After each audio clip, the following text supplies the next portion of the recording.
نکاح کے وقت مہر کون طے کرے گا؟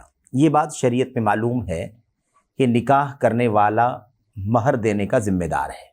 قرآن کریم کی آیتوں میں جب ہم پڑھتے ہیں تو اللہ تبارک و تعالیٰ نے مہر ادا کرنے کی نسبت جو ہے وہ نکاح کرنے والے کی طرف کی ہے۔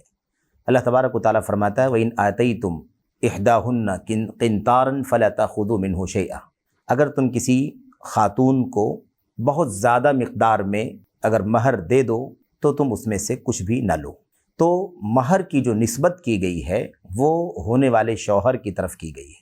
اصل میں ذمہ دار تو وہ متزوج ہے، ناکح ہے، جو نکاح کر رہا ہے، جو اس حرام شرمگاہ کو حلال کرے گا۔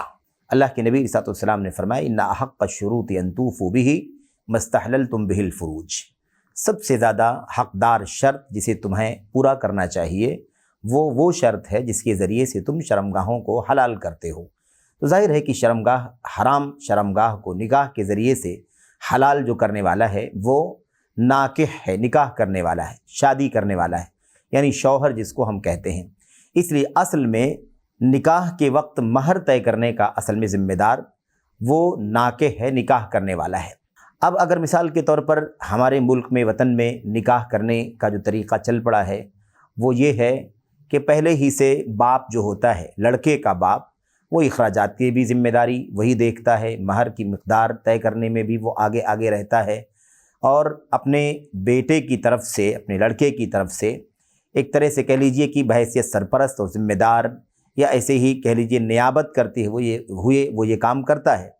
تو اس میں بھی کوئی حرج کی بات نہیں ہے۔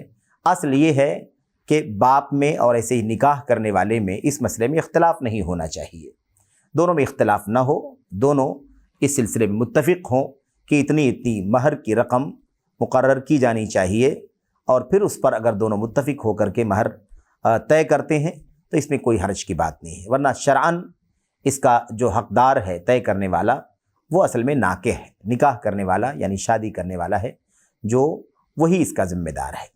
البتہ بحیثیت سرپرست اگر باپ کرتا ہے، یا باپ اگر نہیں ہے، کوئی اور رشتہ دار ہے وہ طے کرتا ہے، اور دونوں میں کوئی اختلاف نہیں ہے، تو اس میں کوئی حرج کی بات نہیں ہے، اس کی گنجائش ہے، جائز ہے۔